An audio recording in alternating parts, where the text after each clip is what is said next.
विंध्यवासिनी देवी कौन है? कौन सा अवतार है देवी का? माँ विंध्यवासिनी देवी दुर्गा के पराशक्ति रूपों में से एक है।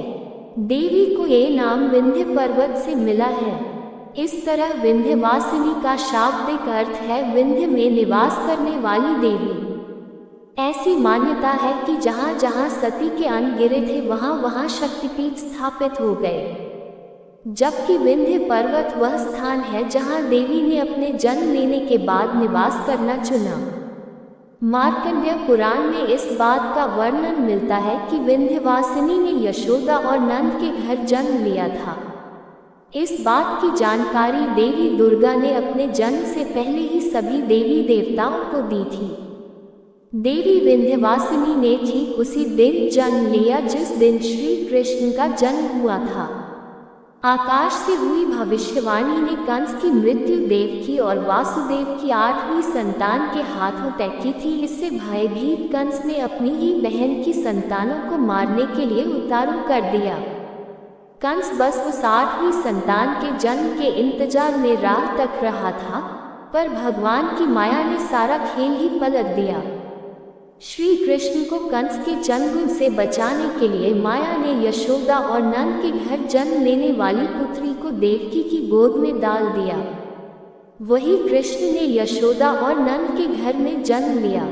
देवकी की 8वीं संतान की खबर सुनते ही कंस कारागार पहुंचा, क्योंकि इस संतान की मृत्यु कंस की मौत पर पूर्ण विराम लगा सकती थी।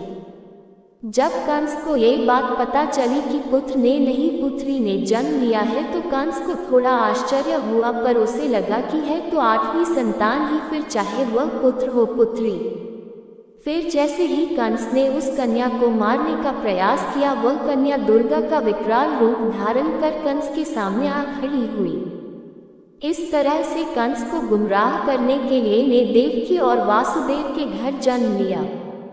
सप्तऋषियों में से एक अगस्त्य ऋषि ही सर्वप्रथम विंध्याचल पर्वत को पार कर दक्षिण दिशा की ओर आर्य संस्कृति का प्रचार करने गए थे।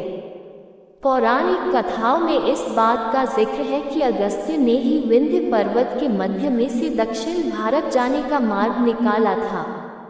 कहा तो ये भी जाता है कि विंध्याचल पर्वत ने ऋषि के चरणों में झुकते हुए प्रणाम किया था।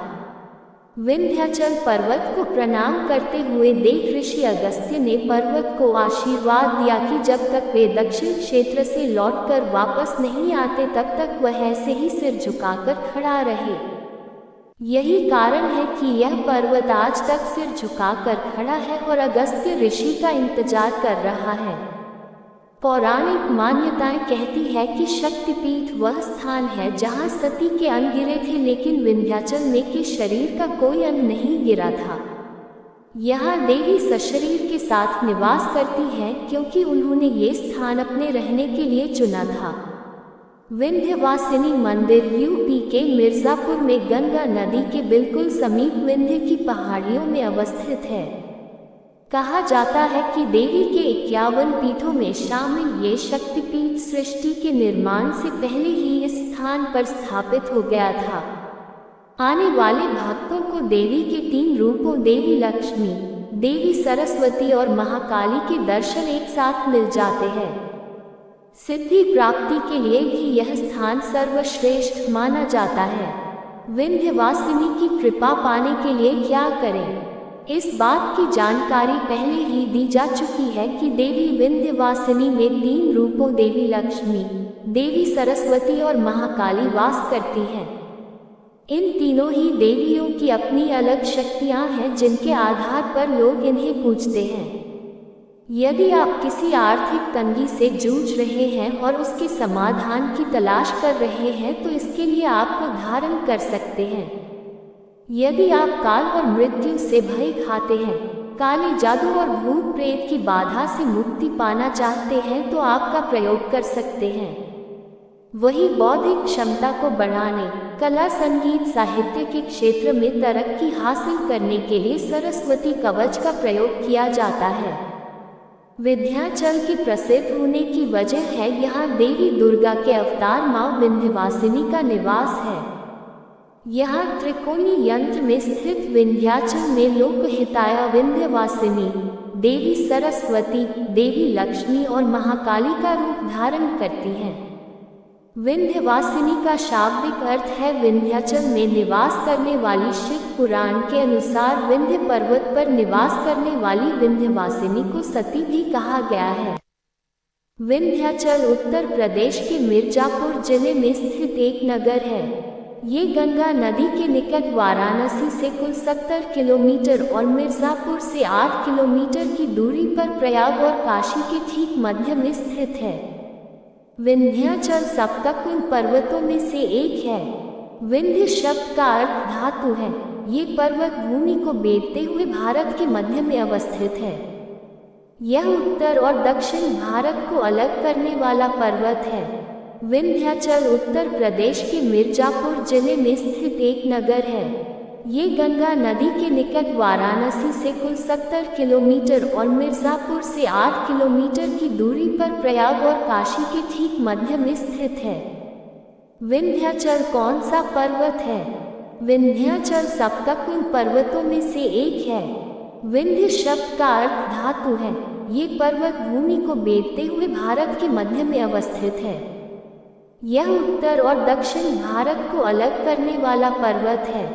विंध्य पर्वत से निकलने वाली गंगा यमुना की कई सहायक नदियां हैं। इन सहायक नदियों में चंबल, धसान, केन, तमसा, काली सिंध, पारप्ती और बेतवा शामिल हैं। विंध्याचल मंदिर का रहस्य। राम घाट विंध्याचल में पवित्र गंगा नदी के तट पर एक लोकप्रिय पर्यटन स्थल है। यह एक पवित्र स्थान है जहां भक्त नदी में पवित्र स्नान करते हैं और भगवान राम की पूजा करते हैं। हिंदू पौराणिक कथाओं के अनुसार ऐसा माना जाता है कि भगवान राम अपने वनवास के दौरान इस स्थान पर आए थे और गंगा नदी से आशीर्वाद लेने के लिए पूजा की थी। विंध्य पर्वत पर विराजी अष्टभुजा श्री सिद्धिदात्री माता विंध्यवासिनी देव एक ऐसी आदि शक्ति है जिनकी देवताओं ने भी आराधना की। वहीं जब जब सृष्टि पर संकट आया तो महाशक्ति ने अनेकानेक रूप धरकर असुरों का नाश किया और विनाश से बचाया। उन्हीं मां विंध्यवासिनी का वास है बांदा के गिरवा क्षेत्र के खत्री पहाड़ में। विंध्यवासिनी माता किसकी कुलदेवी है? मिर्जापुर में मां विंध्यवासिनी के दर्शनों को उमड़ते हैं श्रद्धालु। नागवंशीय राजाओं की कुलदेवी है माता विंध्यवासिनी। नाग के फन की आकृति भक्ति का है प्रमाण। मिर्जापुर विंध्याचल में नाग के फन जैसी है आकृति। पौराणिक मान्यताएं कहती है कि शक्तिपीठ वह स्थान है जहां सती के अंग गिरे थे, लेकिन विंध्याचल में माता विंध्यवासिनी के शरीर का कोई अंग नहीं गिरा था। यहाँ देवी सशरीर के साथ निवास करती हैं। क्योंकि उन्होंने ये स्थान अपने रहने के लिए चुना था, को उनका नाम विंध्य पर्वत से मिला और विंध्यवासिनी नाम का शाब्दिक अर्थ है वह विंध्य में निवास करती है। जैसा कि माना जाता है कि धरती पर शक्तिपीठों का निर्माण हुआ जहां सती के शरीर के अंग गिरे थे, लेकिन विंध्याचल वह स्थान और शक्तिपीठ है जहां देवी ने अपने जन्म के बाद निवास करने के लिए चुना था। जानकारी कैसी लगी कमेंट करके अवश्य बताएं। नई कथाओं के लिए वीडियो को लाइक और चैनल सब्सक्राइब अवश्य करें। धन्यवाद। राधे राधे।